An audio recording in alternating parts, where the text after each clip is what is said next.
Japan, Croatia. Interesting matchup in the sense that, can we call this a 50-50? Japan have shown they play up to the level and they struggle against teams that play in a low block.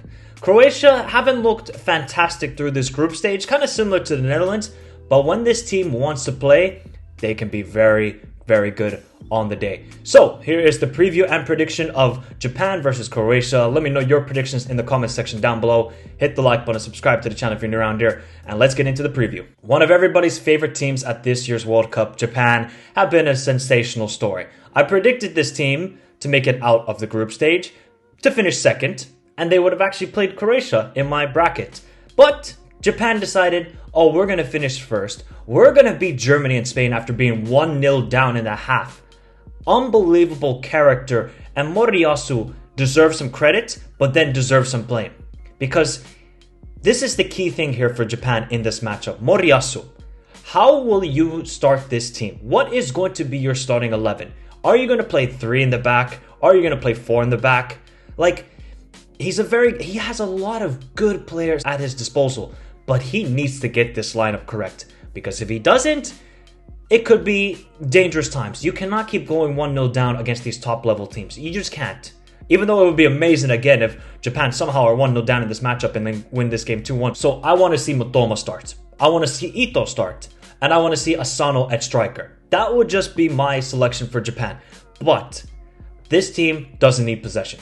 What do they have? 18% against Spain? 30-something against Germany? They're probably going to have 35 in this game. They're going to be on the counterattack. And they are probably the most dangerous team on the counterattack at this World Cup.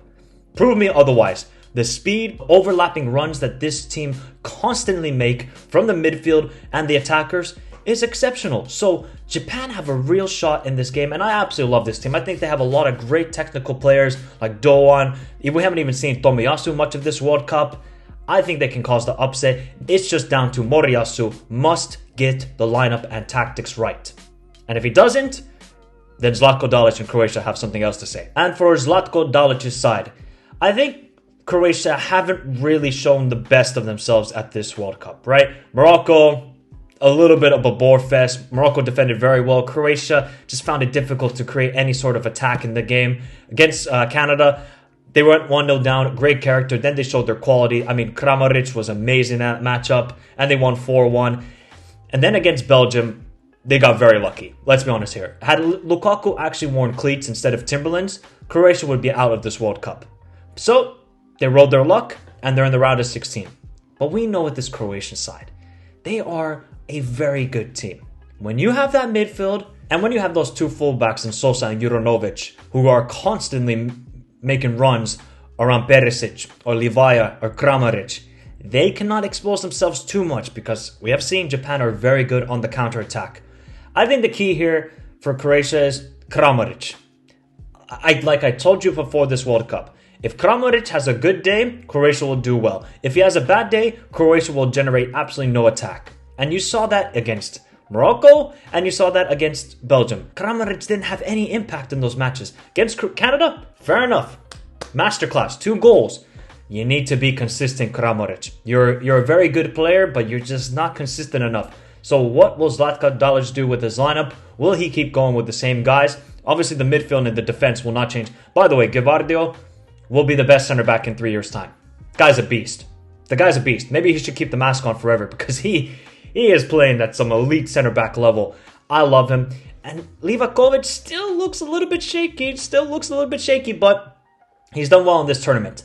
So I think the key for Croatia is you gotta just get Perisic as much as you can on the ball. Because he looked very threatening against Belgium. Push the midfield higher up the pitch because you know you're going to have possession. Modric can take a shot. Kovacic can take a shot. Brozovic can take a shot. But Croatia, you got to be mentally prepared. And it's going to be a fascinating game. My prediction for this matchup.